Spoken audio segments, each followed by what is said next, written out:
వారి దృష్టికి తీసుకెళ్లాలి దీన్ని. విజయవాడలో నాదెండ్ల మనోహర్ మాట్లాడుతున్నారు. ఇప్పుడు లైవ్ చూద్దాం. పోర్ట్ని మార్చేశారో అక్కడ తనిఖీలు విస్తృతంగా చేశాం. ఇప్పుడు వరకు మేము చేసిన తనిఖీల్లో 35,404 మెట్రిక్ టన్నులు సీజ్ చేయడం జరిగింది.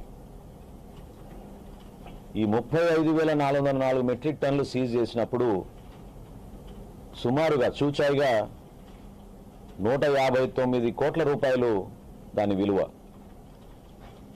ఇది బహుశా ఇది ఏ రాష్ట్రంలోనూ ఈ విధంగా జరిగి ఉండదు. ఈ ఫుడ్ మాఫియాని మాత్రం మనం ఎట్టి పరిస్థితుల్లో కూడా ఉపేక్షించే సందర్భం రాకూడదు.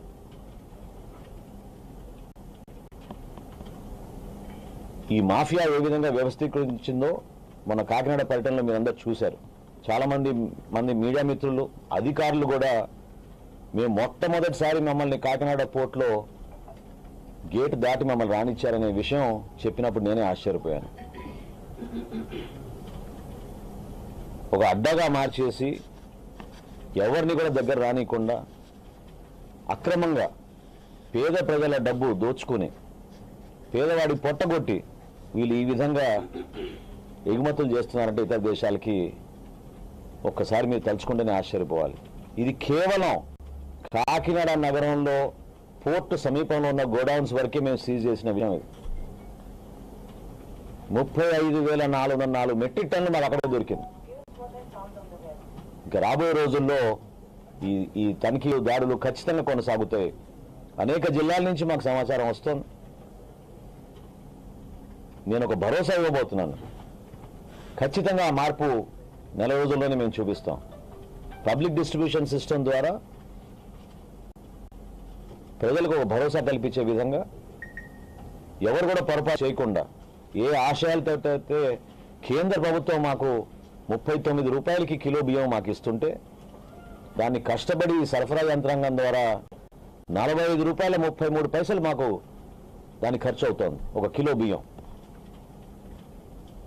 రూపాయికే కార్డుదారుడికి మేము సరఫరా చేస్తుంటే ఈ దుర్మార్గులు 8 రూపాయలకి 7 రూపాయలకి కొనుగోలు చేసి భారీ ఎత్తున ఈ స్కామ్కి పాల్గొంటున్నారు.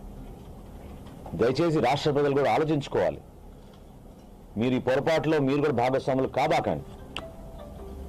ఎంతవరకు మనకి బియ్యం అవసరమో, ఏ విధంగా దాన్ని మనం జాగ్రత్తగా వాడుకోవాలో ఈ ప్రభుత్వం మీకు అందిస్తున్న కానుక ఇది. దాన్ని గౌరవించండి. ఒక రైతు పడే కష్టాల గురించి గతంలో అనేక జిల్లాల్లో పవన్ కళ్యాణ్ గారు నేను పర్యటించినప్పుడు మేము చూసాం. పంట పండించిన తర్వాత 3-4 రోజులు లారీ కింద పండుకొని మిల్లర్ల దగ్గర పోయి బతిమలాడుకోవాల్సిన పరిస్థితి తీసుకొచ్చారు ఈ గత ప్రభుత్వం. ఆ పరిస్థితి మారుతుంది. నేను మాటిస్తున్నాను మీకు.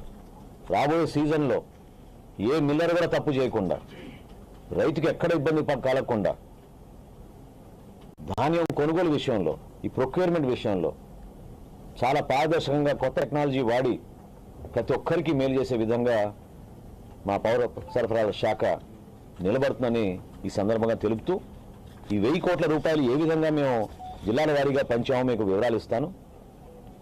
పశ్చిమ గోదావరి జిల్లాకి 565 కోట్ల 95 లక్షలు, తూర్పుగోదావరి జిల్లాకి 121 కోట్ల 96 లక్షలు, కోనసీమ జిల్లాకి 163 లక్షల 59 లక్షలు,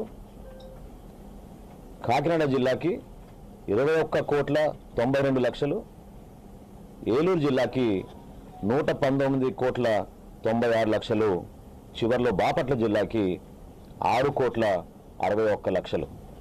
సుమారు 49,000-50,000 మంది రైతులకి ఉపశమనం కలిగేటట్టు ఇంత కష్టమైన ఆర్థిక పరిస్థితుల్లో కూడా నిజంగా ఒక విధంగా మా శాఖ పనితీరు చూసి ఇంకా ఉత్సాహంగా పనిచేయాలనే ఆలోచనతో అధికార యంత్రాంగం అందరూ కలిసి వస్తున్నారు. నేను మనస్ఫూర్తిగా వాళ్ళని అభినందిస్తున్నాను. ఎందుకంటే ఊహించలేని పరిస్థితుల్లో 2,000 కోట్ల రూపాయలు బకాయిలు బ్యాంక్ ఆఫ్ బరోడాకి చెల్లించాం. ప్రభుత్వ సహకారంతో, ముఖ్యమంత్రి గారి ఆదేశాలతోటి, చెడ్డ పేరు రాకూడదు మన ప్రభుత్వానికి అనే ఆలోచనతో ఆర్థికంగా ఇబ్బంది పడినా ముందుగా స్టాచ్యుటరీ పేమెంట్ 2,000 కోట్ల రూపాయలు ఆల్రెడీ వెచ్చించాం. ఇది కాకుండా ఈ 1,000 కోట్ల రూపాయలు రాష్ట్ర ప్రభుత్వం మాకు సహకారం అందించింది కాబట్టి, పెద్ద మనసుతో ముఖ్యమంత్రి గారు, ఉప ముఖ్యమంత్రి గారు స్పందించారు కాబట్టి ఈ 1,000 కోట్ల రూపాయలు ఈ రైతులకి మేము అందించగలుగుతున్నాం.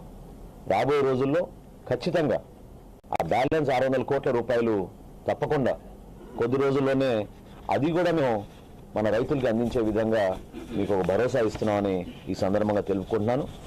ఖచ్చితంగా మా సివిల్ సప్లైస్ కార్పొరేషన్ని ఫైనాన్షియల్గా స్టేబుల్ చేయబోతున్నాం.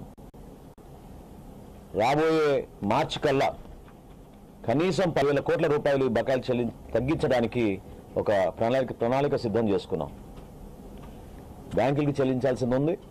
తప్పకుండా వాళ్ళకి ప్రాధాన్యత ఇచ్చి వాళ్ళు కూడా రాబోయే రోజుల్లో రైతులను ఆదుకోవడానికి ముందొచ్చి క్రెడిట్ ఫెసిలిటీస్ ఎక్స్టెండ్ చేసే విధంగా బ్యాంకర్స్ని, ఫైనాన్షియల్ ఇన్స్టిట్యూషన్స్ అందరిని కూడా సహకరించమని నేను కోరుతున్నాను.